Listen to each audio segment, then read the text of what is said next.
The war that is being fought right now between Iran, Israel, and the US is very different than wars of the past. In fact, modern warfare has completely changed since the start of the Russia-Ukraine war in 2022. There are two things that have changed, two very big things. And once you understand what these are, you gain a much deeper perspective on why the current war is progressing as it is. Welcome everyone to this briefing brought to you by the Israel Defense and Security Forum, IDSF. Today I have the privilege of sharing with you the sharp insight of Major General Gershon Hacohen. He explains the two game changers in the Russia-Ukraine war that have made hundreds of years of war analysis obsolete. And these changes very much apply to the current war in Iran as well. Listen to what he has to say. Good morning. It is my honor to speak to you with deep respect. I shall describe briefly two dimensions in which we can find dramatic changes since the beginning of Ukrainian war. The first one is a basic cultural change, a change about the main humanistic issue. The whole issue of humanism among philosophers is not what is moral or not moral. It is what really is to be a human being, what's the essence of human being. Karl Marx had his own attitude that he must be with a potential for creativity. Nietzsche spoke about that, Michel Foucault, of course.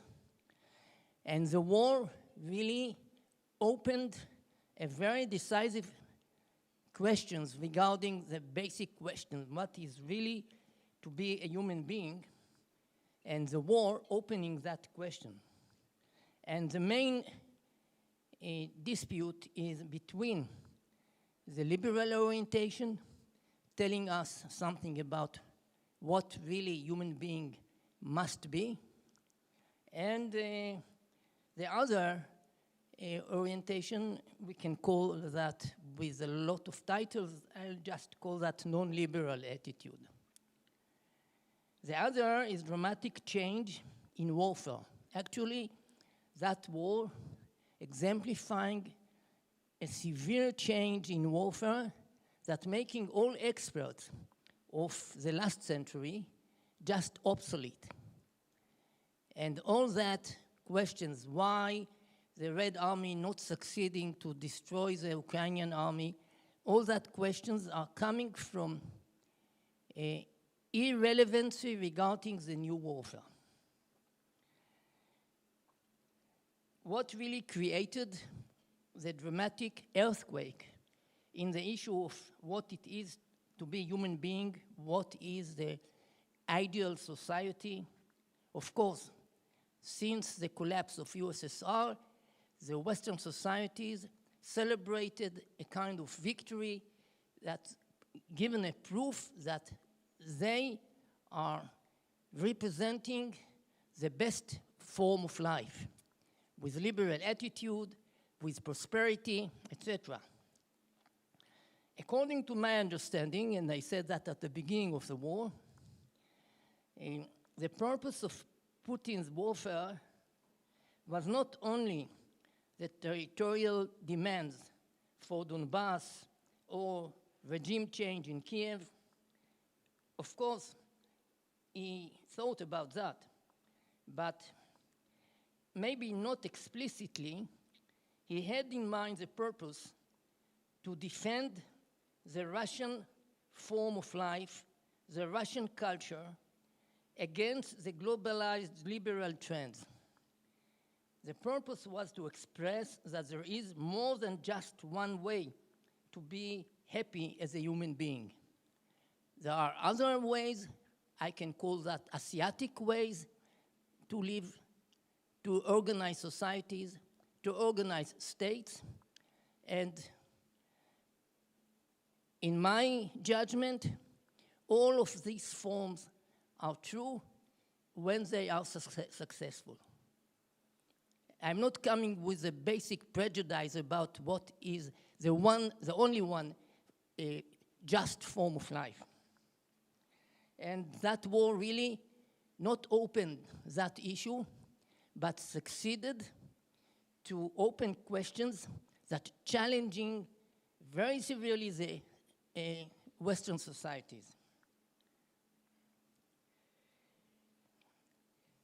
If we are speaking about Western societies, we can emphasize basically that trends of progressive ideas, we can find them in the United States and in Europe. According to the liberal ideology, every human being wants the same: prosperity, security, stability. I visited a lot of colleges for national security everywhere, almost, in Moscow, in Paris, in London, in Washington, in India, New Delhi, in China. Most of them in the West orientation are speaking about the triangle of prosperity, security, stability, repeating that again and again. And what else? Maybe human beings demand meaning in life. What about that? Or other ways to fulfill your destination as a human being. They are emphasizing in the West the individual interest and putting them in the first priority. What is so fascinating with the Ukrainian people that succeeded to organize themselves to fight? According to the Western ideologies, they are fighting for individual freedom. Not at all. Their main motivation is an outcome of fighting for national independence, for national freedom. It means they are bringing back the whole idea of the power of the national collective motivation, not of the individual. The individual in itself is not at all an explanation to find a way to organize all that power.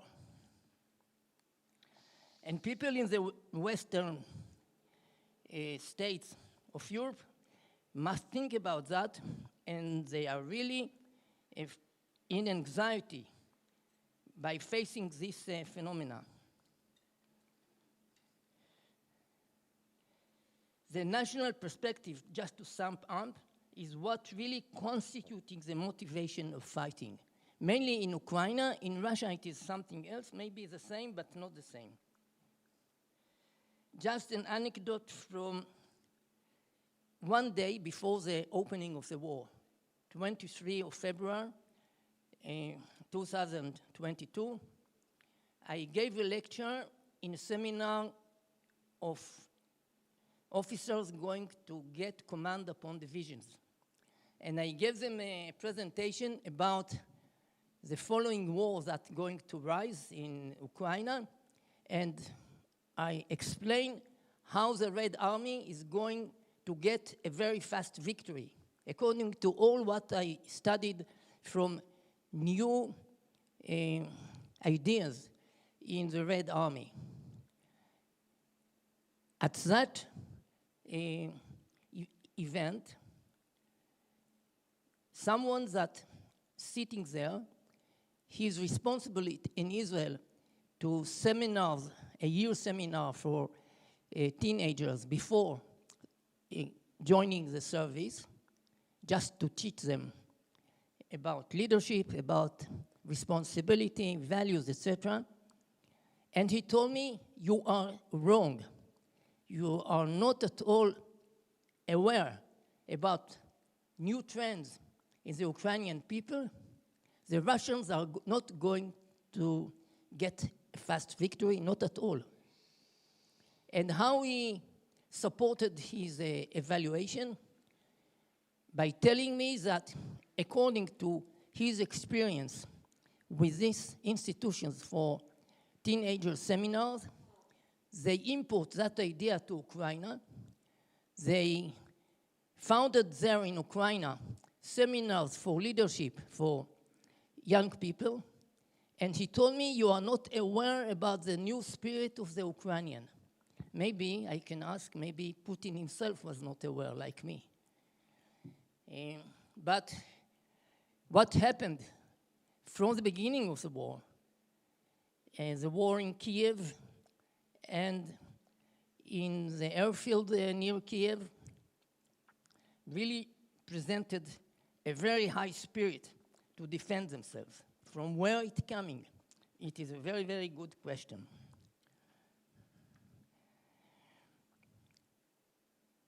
About that issue, what really people want, whether peace is a phenomena that could appear to be stable. Another anecdote. At the year 1996, I accompanied in the Golan Heights the head of BND. It was Dr. Geiger. He was a doctor for theology. We had a very, very interesting discussion along that day.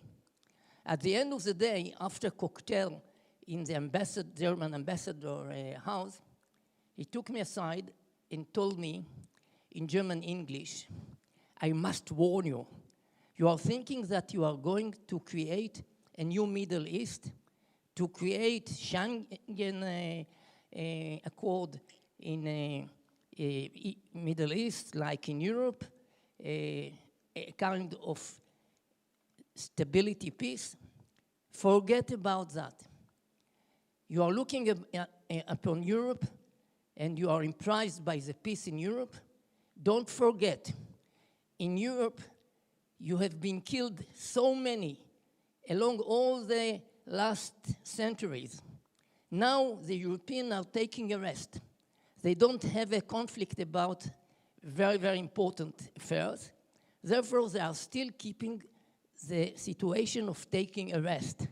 At the moment they will have a conflict, they'll come back to fight, and they will kill in the same way that they are experienced to kill in the last centuries.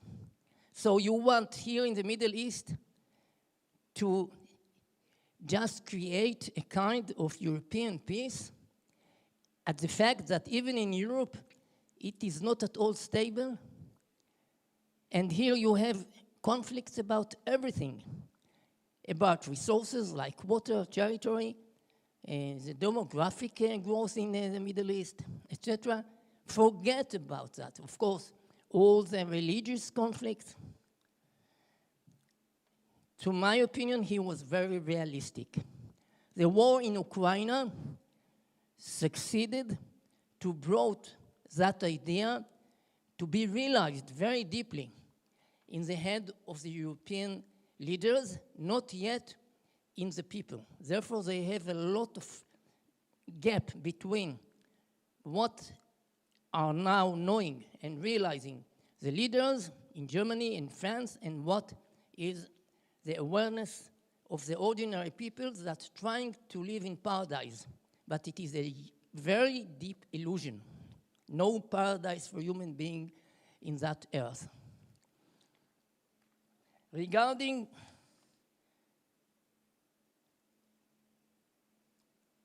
the promise of Fukuyama, the end of history. What we are facing now, actually, the end of history. It means all that promise that no more wars, we are just creating a new paradise for human beings, just collapse. What also collapsed? The idea of enlightenment. From Hegel, of course, with Kant, and all nice ideas of 19th century that promising that history going in linear direction to a huge promise for better life for human beings, for stability, prosperity, etc. And this idea really collapsed. The very basic idea of enlightenment, that one direction, and we are all just coming to see that every nation will come in its own turn to the same direction of peace, stability, and prosperity. Even today, Jared Kushner and Weitkopf regarding Gaza are believing in that idea of enlightenment. According to my understanding, the whole issue of Ukraine bringing a disconfirmation, a very severe disconfirmation to that promise. Regarding the second dimension, the change of warfare, of course, a lot of changes. And the first to study that are the British. They are there from the beginning. They are the best experts to realize a new potential of warfare. They are everywhere, including in Syria, including in guiding Mahmoud Ashara, Julani, to attack Syria and to the collapse of Assad regime. But we must learn there are a lot of changes. What we are seeing with the drones, that this is really a huge revolution. They are cheap. They are coming in spreaded way. They are everywhere in all echelon in Ukraine and the Red Army. And they are changing the whole rules of battlefield. They are changing the potential of maneuverability, even of very heavy protected vehicles like tanks, because small drones can kill them. The Ukrainians succeeded to produce, at 1 year, 1.5 million drones just at home in Ukraine. It is very easy to produce them, and they are very dramatic weapon in the hands of the soldiers. The outcome of that is the production of what is called drone line in the front. It means that it is symmetric in both sides of the front, both for the Russian army and for the Ukrainian army. They cannot concentrate forces to the front, and that line, the depth of it is around 15 kilometers that no vehicle or troops can enter without just being killed. It is a dramatic change that going in the opposite direction of the lessons we can learn from Second World War. For example, Guderian, the German general, told us that to concentrate your power, your force is very necessary, and with that concentrated force, find the point to attack. To concentrate force today in the front, it is actually to bring that force to vanish. They are not surviving. In order to survive, they must escape with small groups, 3 or 5 soldiers, no more. And sometimes they are coming by motorcycle, even by horses, just to cross it in the faster way they can do that. So therefore, the front is absolutely blocked. Not one can really change dramatically the situation in the front, even though we can find counterattacks here and there, the border in the front changing here and there, but the basic situation is blocked. At that moment that it is blocked, the main effort is by using operational fire, by rockets, by UAV and other weapons, and they are destroying necessary assets and the urban cities. And the damage is dramatic. Ukraine is absolutely destroyed. More than 10 million residents from Ukraine immigrated outside Ukraine, and other 10 million residents in Ukraine are refugees in their homeland because they are just homeless. And who knows who can really resurrect that? Nobody. Something more, not less important, is the issue of ammunition. We heard yesterday that the Chief of Staff of the United States complained that he cannot promise that he has enough ammunition for fighting against Iran due to the war in Ukraine and in Israel. The Americans deliver the Ukrainians for every month 50,000 artillery shells. It was not enough. They need around 100,000 for a month. Therefore, Rheinland-Metall, the German company, came back to produce what they knew excellent to produce in the Second World War, and due to complaints of the citizens in Germany that no one of them wants to live near a factory for shells, they removed the factory to Ukraine. The work is cheaper and no complaints, and they are selling other 50,000 shells for a month. Actually, today, if someone of you wants to be rich, just build a factory for ammunition. There is a short of ammunition in all the world. Even the Egyptians supplied ammunition and TNT to the Russians because of that shortage. Means that it is a real war that opened new questions about what a nation really needs in order to be ready for a war. What is the real impact of this change? A lot of unmanned vehicles, including in the air, including in the land, including in the sea. The Russian Navy is absolutely denied by simple devices from controlling the Black Sea, because very cheap unmanned small ships can attack a very huge vessel, and they are succeeding to deny. The idea is deniability. Not that the Ukrainian can really engage with the Russian Navy according to the symmetric form of warfare.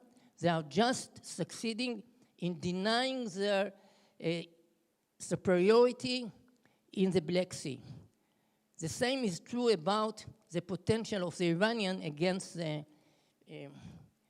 huge American fleet in the Arab Sea, etc. And this is a very important change in warfare. What else is important to emphasize? A lot regarding that point is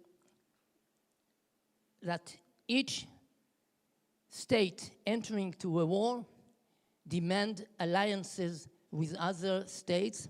Without the Russian alliances with North Korea, with China, with Iran, they couldn't really manage the war, even though they learned a lot from the Iranian Shahed, that RPV that attacking the Ukrainian cities. They are producing that weapon in Russia very excellently, but they study that from the Iranians. So alliances is something that every nation demands in order to keep a kind of war that no one can really bring an end to that. The main issue, whether at all that war is open-ended or we can find a way to bring that to an end, is still an open question, not President Trump succeeding. And why it is open-ended? It is due to the new disorder of the whole universe. And we must learn the meaning and the implication of that new global disorder that actually lost equilibrium. In the Cold War, we had a kind of equilibrium. it was absolutely vanished. About lessons, main lessons that we must take to the Israeli situation is that we cannot speak anymore about the promise of Palestinian state that will be demilitarized state. The very idea of demilitarization belonged to the last century, because we can inspect tanks that crossing the Dnieper River or Jordan River. We cannot inspect production of drones, for example, and no one can just demand a state that they will not buy drones. There are civilians' devices. Who can prevent a state from using that civilian devices? The same about other civilian devices like that. At the moment it is connected to a charge in the road, it is part of a weapon system. Who can imagine that a state will be demanded from using cellular phone, etc.? It means that Israel cannot defend itself from Road 6 in the 67 border regarding the new potential of warfare. The same about Toyota pickup. It is a civilian vehicle, but at the moment it is becoming a weapon, as was used by Hamas, by Giuliani in his march to Damascus. So what is really the meaning of demilitarized state? It is actually nothing. That war really will change all perspective regarding evaluation of power relationship between states, and it is a huge lesson that will be discussed for the following century.